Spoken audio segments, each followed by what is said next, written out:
Practice set 31 सोडवणार आहोत। या लेसनचा हा पार्ट 2 चा व्हिडिओ आहे। पार्ट 1 व्हिडिओ मध्ये आपण प्रॉफिट म्हणजे काय, लॉस म्हणजे काय, त्याचे फॉर्म्युले कसे तयार करायचे किंवा प्रॉफिट झाला किंवा लॉस झाला हे कसं ओळखायचं हे आपण पाहिलेलं आहे। हा पार्ट 2 चा व्हिडिओ आहे। या पार्ट मध्ये आपण प्रॅक्टिस सेट 31 सॉल्व्ह करणार आहोत।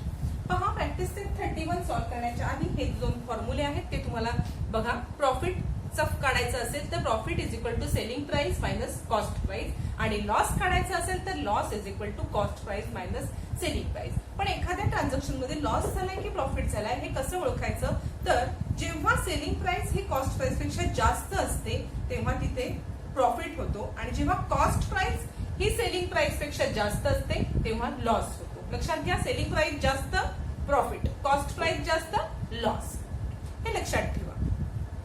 पहा, इथे तुम्हाला फर्स्ट एक्झाम्पल दिलेलं आहे। The cost of price and selling cost price and selling price are given in the following table. Find out where there was a profit or a loss and how much it was. एक transaction तुम्हाला दिलेलं आहे, काही गोष्टींची cost price दिलेली आहे, काही गोष्टी आणि त्याच गोष्टींची सेलिंग प्राइस पण दिलेली आहे। मग ह्या प्रत्येक ट्रान्झॅक्शन मध्ये प्रॉफिट झालंय की लॉस झालाय ते लिहायचं आहे, आणि किती झालाय हे लिहायचं आहे। काही अवघड नाहीये बघा। सगळ्यात पहिलं एक्झाम्पल बघा, कॉस्ट प्राइस आहे 4500, बरोबर, रुपीज मध्ये आहेत, हे दोन्ही रुपीज मध्ये दिलेले आहे। सेलिंग प्राइस आहे 5000। आता इथे प्रॉफिट झालाय की लॉस झालाय कसं ओळखणार, तर ह्याच्यामध्ये जास्त कोणती आहे, सेलिंग प्राइस। मग जेव्हा सेलिंग प्राइस जास्त असते तेव्हा काय होतो, प्रॉफिट, बरोबर। मग हा प्रॉफिट कितीचा झालाय हे काढण्यासाठी प्रॉफिटचा फॉर्म्युला माहिती असला पाहिजे। काय फॉर्म्युला आहे, profit is equal to selling price minus cost price. याच्यामध्ये आपण किमती टाकायच्या। सेलिंग प्राइस किती आहे 5000 मायनस कॉस्ट प्राइस किती आहे 4500। आन्सर किती येणार, 500 रुपीज। 500 काय आले, हाऊ मच प्रॉफिट, रुपीज 500, बरोबर। सेकंड एक्झाम्पल बघा, कॉस्ट प्राइस दिले 4100 आणि सेलिंग प्राइस दिले 4090। याच्यामध्ये कॉस्ट प्राइस जास्त आहे की सेलिंग प्राइस जास्त आहे, तर कॉस्ट प्राइस जास्त आहे। जेव्हा कॉस्ट प्राइस जास्त असते तेव्हा काय होतं, लॉस। मग किती झालाय, हाऊ मच लॉस, फॉर्म्युला मध्ये किमती टाकून आपण आन्सर काढायचा आहे। फॉर्म्युला काय आहे, loss is equal to cost price minus selling price. Loss is equal to cost price minus selling price. बघा, कॉस्ट प्राइस किती आहे 4100 minus selling price 4090 is equal to loss किती झालेला आहे 10 रुपीज। कितीचा लॉस झालेला आहे, रुपीज 10, बरोबर। आता थर्ड एक्झाम्पल पहा, तुम्ही प्रत्येक वेळेला हा फॉर्म्युला लिहणं अपेक्षित आहे। प्रत्येक एक्झाम्पल सोडवताना फॉर्म्युला लिहायचा आहे। थर्ड एक्झाम्पल बघा, कॉस्ट प्राइस आहे 700, सेलिंग प्राइस आहे 799। कोणती प्राइस जास्त आहे, तर सेलिंग प्राइस। जेव्हा सेलिंग प्राइस जास्त असते तेव्हा काय होतो, प्रॉफिट। प्रॉफिटच्या फॉर्म्युल्यामध्ये किमती टाकूया। Selling price is equal to 799 minus 700 म्हणजे प्रॉफिट किती झालेला आहे, rupees 99। How much profit, rupees 99। Fourth example बघा, कॉस्ट प्राइस आहे 1000 आणि सेलिंग प्राइस 920। कोणती प्राइस जास्त आहे ह्याच्यामध्ये, याच्यामध्ये कॉस्ट प्राइस जास्त आहे। पहा, 1000 कॉस्ट प्राइस आहे, सेलिंग प्राइस 920 आहे, म्हणजे कॉस्ट प्राइस जास्त आहे। जेव्हा कॉस्ट प्राइस जास्त असते तेव्हा काय होतो, तेव्हा होतो लॉस। लॉसच्या फॉर्म्युलामध्ये किमती टाकायच्या आहेत। Loss is equal to cost price minus selling price. Cost price आहे 1000 मायनस सेलिंग प्राइस 920। किती आन्सर येणार आहे, रुपीज 80। रुपीज 80 काय झालेला आहे, लॉस झालेला आहे। बघा, इतकं सिंपल आणि इझी आहे। इथे आपण फर्स्ट क्वेश्चन क्लिअर केलेला आहे। आता आपण सेकंड क्वेश्चन पाहणार आहोत। वर्ड प्रॉब्लेम आहे सेकंड आपलं। सेकंड एक्झाम्पल काय आहे आपलं, a shopkeeper brought a bicycle for rupees 3000 and sold the same for rupees 3400। How much was his profit. शॉपकीपरने 3000 ला सायकल खरेदी केलेली आहे आणि 3400 ला विकलेली आहे, तर त्याचं प्रॉफिट किती झाले विचारले। ज्या किमतीला त्यांनी शॉप खरेदी केलेली आहे ती किंमत त्याची झाली कॉस्ट प्राइस। किती आहे cost price, rupees 3000। Selling price किती आहे, त्यांनी कितीला सोल्ड केलेली आहे ती, तर रुपीज 3400। हे सगळ्यात पहिलं लिहून घ्यायचं आणि मग फॉर्म्युले, हे जे दोन फॉर्म्युले आहेत ते तुमचे बाय हार्ट असले पाहिजेत। Profit is equal to selling minus cost price, loss is equal to cost minus selling price. बरोबर. मी इथे प्रॉफिटचा फॉर्म्युला लिहून घेतला. Profit is equal to selling price minus cost price. Selling price किती आहे ₹3,400 मायनस 3,000. आन्सर किती येणार आहे ₹400. काय आलेलं आहे प्रॉफिट किती झालाय शॉपकीपरला ₹400. मग आपण वर्ड प्रॉब्लेम आहे म्हणून आन्सर वर्ड मध्ये द्यायचं. So shopkeeper's profit is equal to ₹400 आणि ह्याला बॉक्स करूया. हे झालं आपला सेकंड वर्ड प्रॉब्लेम. आता आपण थर्ड वर्ड प्रॉब्लेम पहा. अवघड काय नाही. कॉस्ट प्राइस लिहायची, सेलिंग प्राइस लिहायची, प्रॉफिटचं सूत्र असेल तर प्रॉफिट झाला असेल तर प्रॉफिटचं फॉर्म्युला, लॉस झाला असेल तर लॉसचा फॉर्म्युला, फॉर्म्युल्यामध्ये किमती टाकल्या, आन्सर आलेला. थर्ड प्रॉब्लेम बघूया. पहा थर्ड प्रॉब्लेम आहे. Sunandabai brought milk for ₹475. सुनंदाबाईंनी milk खरेदी केलेला आहे ₹475. शी कन्व्हर्टेड इट इनटू योगर्ट म्हणजे तिने त्या दुधाला विरजण लावून दही केलेलं आहे. अँड सोल्ड फॉर ₹700 म्हणजे 475चं दूध घेतलं, त्याचं दही केलं आणि कितीला विकलं ₹700. How much profit did she make. तिला किती प्रॉफिट झालेला आहे. कॉस्ट प्राइस किती आहे तिची म्हणजे दूध कितीला खरेदी केलं तर ₹4,075. सेलिंग प्राइस म्हणजे दही बनवून कितीला विकलेलं आहे तिने ₹700. ही झाली सेलिंग प्राइस. विकलेली आहे ती सेलिंग प्राइस, खरेदी केलेली कॉस्ट प्राइस. प्रॉफिट झालेला आहे, प्रॉफिटचा फॉर्म्युला लिहिला. Profit is equal to selling price minus cost price. ह्याच्यामध्ये किमती टाकायच्या आहेत. सेलिंग प्राइस आहे 700 आणि कॉस्ट प्राइस 475. आन्सर किती येणार आहे ₹225. हा तिचा आहे प्रॉफिट. आन्सर आपण वर्ड मध्ये लिहा कारण आपला वर्ड प्रॉब्लेम आहे. Sunandabai made a profit ₹225. हे झालं आपलं आन्सर. इतकं सोपं आहे. इथे आपला थर्ड वर्ड प्रॉब्लेम कम्प्लीट झालेला आहे. आता आपण फोर्थ वर्ड प्रॉब्लेम पाहणार आहोत. पहा आता फोर्थ प्रॉब्लेम आपण पाहणार आहोत. फोर्थ वर्ड प्रॉब्लेम आहे त्याच्याबद्दल बघूया. The Jijamata woman saving group brought a raw material ₹15,000. कच्चा माल खरेदी केलेला आहे 15,000चा.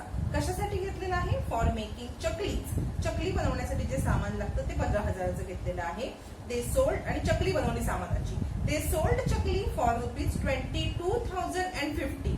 22,050ला त्यांनी त्या चकल्या बनवून विकलेल्या आहेत. How much profit did the woman saving group make म्हणजे WSG मेकने वुमन सेव्हिंग ग्रुप मेक म्हणजे तिने जेवढ्या किमतीला रॉ मटेरियल खरेदी केलं ती झाली कॉस्ट प्राइस आणि जेवढ्या किमतीला चकल्या विकल्या ती झाली सेलिंग प्राइस. मग किती किमतीला खरेदी केलं तर ₹15,000 आणि चकल्या बनवून कितीला विकलेल्या आहेत ₹22,050. Cost price 15,000, selling price 22,050. Profit झालेला आहे म्हणून मी प्रॉफिटचा फॉर्म्युला लिहून घेतला. Profit is equal to selling price minus cost price. याच्यामध्ये किमती टाकायच्या. सेलिंग प्राइस किती आहे 22,050 मायनस कॉस्ट प्राइस आहे 15,000. किती आन्सर आलेला आहे आपलं. याचं जर आपण सबट्रॅक्शन केलं तर आन्सर येणार आहे ₹7,050. तुम्ही जर हे सबट्रॅक्शन करून पाहिलं तर तुमचं आन्सर येणार आहे 7,050 रुपीज. आणि तुम्ही इथे लिहायचं आहे so women's saving group made a profit of ₹7,050 रुपीजचं प्रॉफिट बनवलेलं आहे. हे तुम्ही रफ वर्क मध्ये करायचं आहे. ह्याच्या गणित तुमच्या ह्या प्रॉब्लेम मध्ये लिहायचं नाही. इथे आपला फोर्थ प्रॉब्लेम कम्प्लीट झालेला आहे. आता आपण फिफ्थ वर्ड प्रॉब्लेम काय आहे तो पाहूया. पहा आता आपलं फिफ्थ एक्झाम्पल आहे. इथे थोडंसं तुम्हाला सिम्पल मेथड थोडं फिरवून दिलेलं आहे पण काही घाबरायचं नाही. आपण स्टेप बाय स्टेप सोडवत जायचं. फर्स्ट आहे फिफ्थ प्रॉब्लेम आहे. Pramod brought 100 bunches of methi greens for ₹400. प्रमोदने 100 जुड्या घेतलेल्या आहेत मेथीच्या ₹400. पहा हा in a sudden downpour 30 of bunches of his hand cart got spoil. म्हणजे बघा त्यातल्या 30 आहेत त्या खराब झालेल्या आहेत. हा 30 खराब झाल्या. किती घेतल्या होत्या? 100 आणि 30 खराब झाल्या. He sold the rest at the rate of 5 rupees. उरलेल्या ज्या जुड्या आहेत त्या त्यांनी एक त्यातली जुडी 5 रुपयाला विकलेली आहे. बघा हा 400 घेतल्या, सॉरी 100 घेतल्या 400 रुपयाला, त्यातल्या 30 खराब झाल्या, उरलेल्या ज्या जुड्या होत्या त्या विकल्या, त्यातली एक जुडी 5 रुपयाला विकली. अशा पद्धतीने तुम्हाला माहिती दिलेली आहे. Did he make a profit और लॉस, हाऊ मच. या ट्रान्झॅक्शन मध्ये त्याला प्रॉफिट झालाय की लॉस झालाय आणि किती. याच्यासाठी सगळ्यात पहिले तुम्हाला कॉस्ट प्राइस आणि सेलिंग प्राइस काढायला लागेल. जी तुम्हाला पूर्णपणे दिलेली नाहीये ती तुम्हाला व्यवस्थित काढून घ्यायला पाहिजे आधी. पहा आपण आधी काय करणार. Cost price of 100 bunch of methi is equal to ₹400. Cost प्राइस तुम्हाला दिलेली आहे 100 मेथीची 400 रुपये. सेलिंग प्राइस तुम्हाला आता काढायची आहे. बघा सगळ्या त्यांनी कितीला विकल्या ही किंमत तुम्हाला काढायची आहे. Since 30 bunches got spoiled. 30 bunch त्यातले किंवा 30 जुड्या खराब झाल्या. आपण लिहायचं सगळं. Cost price of 100 bunches of methi is equal to ₹400. Cost price 400. Since 30 bunches got spoiled. 30 खराब झाल्या. मग उरल्या किती? Remaining bunches is equal to 100 minus 30 is equal to 70. 70 त्याच्याकडे उरल्या. आता 70च तो विकणार ना. 70 उरल्या म्हणजे मग सेलिंग प्राइस 70 चीच काढायला लागणार आहे तुम्हाला. कॉस्ट प्राइस जरी 100 ची असते ते सेलिंग प्राइस कितीची येणार? 70 ची येणार, कारण 30 खराब झालेत. त्याचं नुकसान आहे ते 30 खराब झाल्यात ते. आता बघा आपल्याला कॉस्ट प्राइस 70 ची दिले का? नाही. सेलिंग प्राइस 70 ची दिले नाही, तर सेलिंग प्राइस 1 बंच ची दिले. Selling price of 1 bunch is equal to ₹5. एका बंचची 5 तुम्हाला 70 बंचची काढायची आहे. Selling price of 70 bunches is equal to 70 multiply by 5. काय करायला लागणार आहे तुम्हाला? 70 मल्टिप्लाय बाय 5 केलं असता तुमची सेलिंग प्राइस किती आली? ₹350. कॉस्ट प्राइस किती आहे? 400. बरोबर. कॉस्ट प्राइस जास्त आहे की नाही सेलिंग प्राइस पेक्षा? जेव्हा कॉस्ट प्राइस जास्त असते तेव्हा काय होतो? लॉस. ते लिहायचं. Cost price is greater than selling price. Cost price he selling price पेक्षा जास्त आहे. So Pramod suffered a loss. Cost price जास्त असल्यामुळे सेलिंग प्राइस पेक्षा प्रमोदला लॉस झालेला आहे. आता आपल्याला इथे कळलं लॉस झाला. आता लॉस किती झाला हे काढण्यासाठी फॉर्म्युला लिहायला लागणार आहे. Loss is equal to cost price minus selling price. हा आपला फॉर्म्युला पार्ट आहे. कॉस्ट प्राइस किती आहे? ₹400. Selling price ₹350. लॉस किती रुपयाचा झालेला आहे? ₹50. वर्ड प्रॉब्लेम आहे. आन्सर आपण वर्ड मध्ये लिहिणार आहोत. Pramod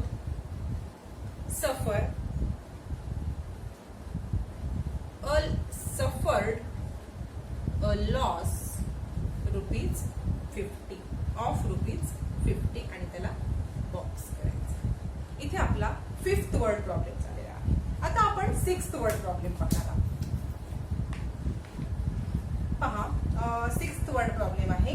Sharad brought 1 quintal of onion ₹2000. 1 quintal कांदे खरेदी केलेली आहेत. कितीला? ₹2000. Later he sold them all at the rate of ₹80 per KG. त्याने काय केलेलं आहे? 18 रुपये किलोनी विकून टाकलेले आहेत कांदे. बरोबर. घेतलेले आहेत 1 क्विंटलची किंमत दिलेली आहे. कॉस्ट प्राइस दिलेली आहे क्विंटलची. सेलिंग प्राइस 1 केजीची दिलेली आहे तुम्हाला. Did he make profit or incur a loss, how much was it. म्हणजे ह्या ट्रान्झॅक्शन मध्ये त्याला लॉस झालाय की प्रॉफिट झालाय. माहिती काय दिले? कॉस्ट प्राइस दिली 1 क्विंटल ओनियनची आणि सेलिंग प्राइस दिले 1 केजीची. 1 केजीच्या सेलिंग प्राइस वरून तुम्हाला 1 क्विंटलची सेलिंग प्राइस काढायला लागणार आहे. बरोबर. सगळ्यात पहिले लिहून घ्यायचं cost of the 1 quintal. Cost of 1 quintal. Cost of 1 quintal onion is equal to ₹2000. Cost price मिळाली. पण सेलिंग प्राइस काढायची आहे. Selling price of 1 KG onion is equal to ₹80. 1 केजीची किंमत आहे 18. आपल्याला हे माहिती आहे. हे माहिती असायला पाहिजे की 1 quintal is equal to 100 kilogram. 100 किलोग्रॅमचा मिळून 1 क्विंटल बनतो. म्हणून selling price of 1 quintal onion is equal to 80 multiply by 100. 1 kilo कांद्याला 100 ने मल्टिप्लाय केलेला आहे. का? तर 1 क्विंटल कांद्याची किंमत काढायची आहे आणि 1 क्विंटल म्हणजे 100 किलोग्रॅम. म्हणून 100 ने मल्टिप्लाय केल्यावरती selling price of 1 quintal onion is equal to ₹1800. बरोबर. ही आली सेलिंग प्राइस. ही आहे कॉस्ट प्राइस. कोणती प्राइस जास्त आहे? Cost price. म्हणजे इथे काय झालेलं आहे, जेव्हा कॉस्ट प्राइस जास्त असते तेव्हा लॉस होतो. Cost price is greater than selling price. Cost price is greater than selling price. So Sharad सफर अ लॉस. कॉस्ट प्राइस जास्त असल्यामुळे शरदला लॉस झालेला आहे. लॉसचा आपण फॉर्म्युला लिहायचा. Loss is equal to cost price minus selling price. ह्याच्या किमती टाकायच्या. कॉस्ट प्राइस किती आहे? 2000 मायनस सेलिंग प्राइस 1800. किती लॉस झालेला आहे? ₹200. वर्ड प्रॉब्लेम आहे. आन्सर वर्ड मध्ये लिहिणं अपेक्षित आहे. Sharad incurred a loss of ₹200. इथे आपला 6th वर्ड प्रॉब्लेम कंप्लीट झालेला आहे. शरदला ₹200 लॉस झालेला आहे. आता ह्या एक्सरसाइज मधला एक लास्टचा वर्ड प्रॉब्लेम आहे, तो आपण पाहणार. पहा 7th and last word problem आहे. Kantabai brought 25 sarees for wholesale from a wholesale merchant for ₹10,000. तिने होलसेल मर्चंट कडून 25 साड्या घेतलेल्या आहेत विकत. कितीला? 10,000ला. And sold them all at ₹460 each. तिने त्या विकलेल्या आहेत, विकण्यासाठीच घेतलेल्या आहेत एवढ्या साड्या. एक साडी ₹460 विकलेली आहे. एवढी तुम्हाला माहिती दिलेली आहे. How much profit did Kantabai get in this transaction. या ट्रान्झॅक्शन मध्ये तिला किती प्रॉफिट झालेलं आहे? बघा, कॉस्ट प्राइस तुम्हाला 25 साडीची दिलेली आहे, ती लिहून घ्यायची. Cost price of 25 saris is equal to 10,000. बरोबर. पण सेलिंग प्राइस 1 साडीची दिली, त्याच्यावर तुम्हाला 25 साडीची सेलिंग प्राइस काढायला लागणार आहे.